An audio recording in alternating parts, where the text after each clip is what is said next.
Savage Dragon 99 from May of 2002. It's come to this, Evil Twins. As you can see, this issue promises some dragon-on-dragon action, so to speak. Our hero fights his evil twin, the first appearance of the Dark Dragon, with Alex Wilde in peril. So this one has it all. Let's check it out. First, the credits: Erik Larsen story and art, Chris Eliopoulos letters, Ruben Rude and Abel Motown colors, and Josh Eckhorn fell from a shooting star, one without a permanent scar. So that's a slightly erroneous reference to a lyric from the song Drops of Jupiter by the band Train. The official Train YouTube page has the lyric as fell for a shooting star, not fell from a shooting star. Slightly changing the meaning, I would argue, but we've talked long enough about that earworm from the early 2000s. On to Savage Battle. With a recap here. With the aid of She-Dragon and the Eternal Youths, a portal is opened, and Dragon leaps through to the world he'd left behind. Larsen jokingly admits that he's reused the same caption as last issue, but he's doing his part to recycle. So Dragon returns to the Savage World after his time-traveling adventures in the last issue. Frank Darling and Amy the She-Dragon, Rex Dexter, Battle Tank, they're all there. And Dragon explains that, like Dr. John, he was at the right place, but it was the wrong time. So now he'd like to have them open that portal again so he can go back to the current day universe that he was originally from. And they all protest. Frank says that they need Dragon here on Savage World. And the Eternal Youths, they just need a bathroom break. But Dragon convinces them, just give him 24 hours, one day, to sort out his business and decide which universe he's going to remain in.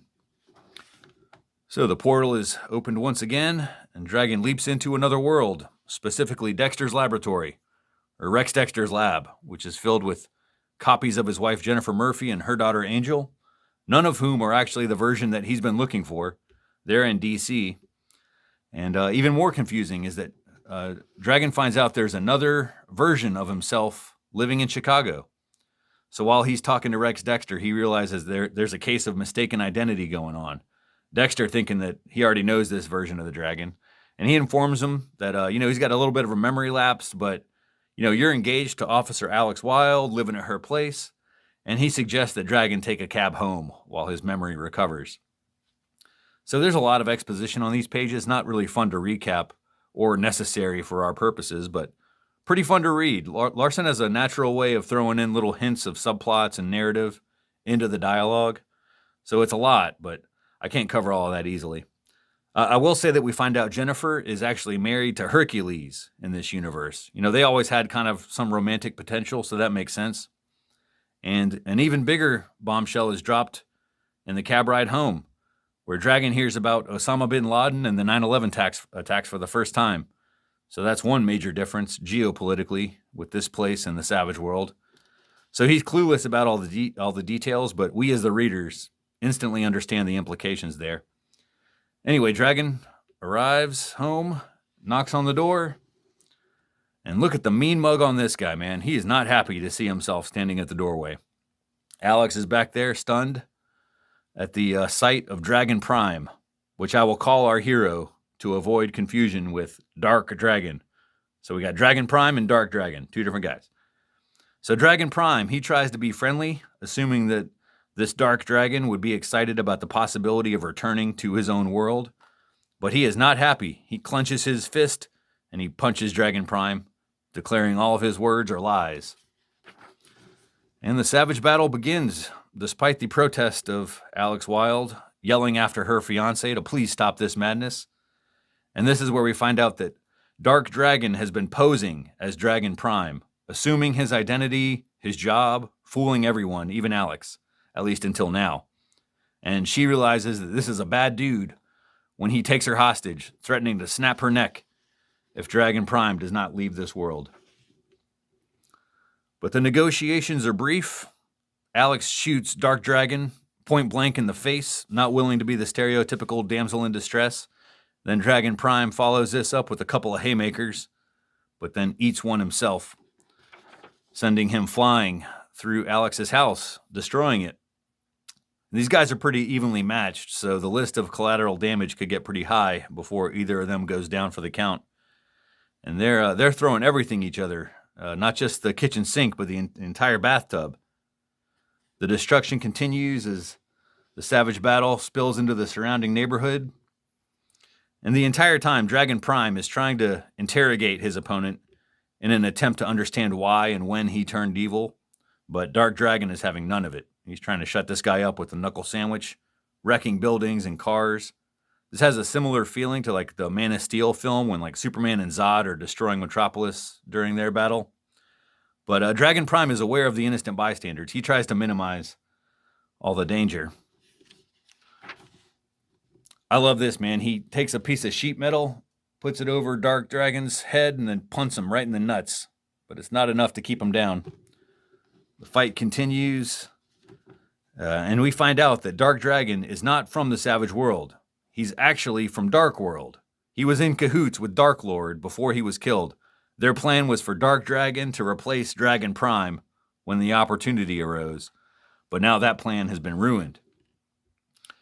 Anyway, he's explaining all this when Alex Wilde crashes the scene, driving a truck directly into Dark Dragon, and she bails out before crashing into a fuel tanker, and the whole thing explodes in a huge fireball. But it's not enough to keep the villain down. Dark Dragon he's burned horribly, but he's still pursuing our heroes who have fled to Rex Dexter's lab. And it's pretty smart. Dragon Prime has led this dickhead right where he wants him, in front of this massive gateway to Dimension X.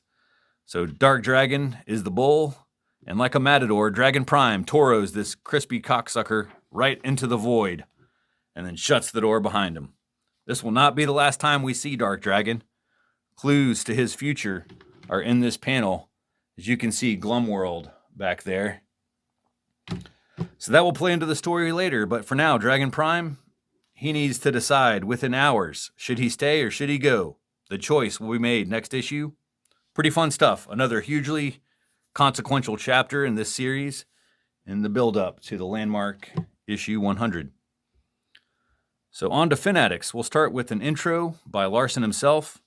He's reflecting on 10 years of Image Comics, a decade of working on this book. And he says, in a day when our cold-blooded competition mercilessly axes their books before they get a chance to find an audience, or repeatedly relaunch their tired titles so they can hoodwink you into buying a new #1 issue every other year, it's a real rarity for a comic to make it to issue 100, and I'm grateful for the support of each and every one of you, and my promise is that the next 100 issues will be wilder than the first. End quote. So some of those sentiments truer today than they were 20 years ago. Larsen also mentions the new Super Patriot miniseries by Robert Kirkman. I've mentioned that a few times recently. And then in sad news, it is with tearful and heavy hearts we bid a fond farewell to Dragonbert and Hitler's Brainbert by Carl H. So since issue 57, this strip has been featured in the pages of Savage Dragon, but Carl has decided to wrap it up. But fear not, you can acquire every single story of Dragonbert in the 80-page comic Dragonbert, Full Frontal Nerdity, coming in October of 2002. So from the fans, we got numbered list of Q&As, reaction to issue 97. Joe Torvicia here. He asked about if Image is still like a shared universe, since Wildstorm and Extreme have been retconned out of existence. But Larsen doesn't see it that way. He says like their history and appearances, those all still count, but they just aren't around these days. You know, it makes sense. He says Marvel and DC, they do plenty of crossovers. They don't feature every character in every story, so he doesn't see a difference here with Image. Let's see, we got Craig DeBoard, who asked here in 2002, if and when we'll see Jimbo the Mighty Lobster again. I do not understand the desire. Neither does Larsen. He's saying, he's like, that was a one-time deal. I don't own Jimbo, so that ain't happening. And then Craig asked, so how soon before we get issue 200? And then Larsen predicts that issue 200 will be released in October of 2010. So in reality, issue 200 was released in December of 2014, so about 4 years later than he predicted, but pretty close, I guess. Got a letter by C. Patrick Carolyn. Larsen just tears into this dude. So his fourth question here, all he asks is, 3D Man, soon? And here's Larsen's reply. It will never happen, so all you're really accomplishing here is annoying everybody. Marvel Comics owns the character, and I do not, so it's a pointless proposition, just like all the other silly suggestions that get run into the ground in these pages. I'm not picking on you personally, but tirelessly tossing this out doesn't help anybody. I couldn't use 3D Man if I wanted to. All right, so that's it for the letters. There's a pinup by Rob Haynes and Tim Townsend. Then there's Image Insider Special by Chris Eliopoulos called Understanding Eric Larson, which is a spoof of Understanding Comics by Scott McCloud. Some pretty funny stuff here, of course, making fun of how Larson draws, but really it's just like an appreciation for his passion and his dedication to the medium. All right, next is Savage Tales by Nick Darrington. Meta humor seems to be the theme this issue. This details Savage Dragon the movie with Matt LeBlanc beating out Nick Cage for the lead role, leaving Larson in tears down there. Moving on to Comic Bits by Chris Giarrusso. Everyone wants to know what the G in G-Man stands for, but no answers are provided. That leaves The Last Dragonbert by Carl H. I really enjoyed this strip. You know, maybe I'm the target demographic for this niche humor, but Dragonbert will be missed. Finally, the ad on the back cover previewing the 100-page spectacular 100th issue, which we're going to be covering next time. Adios.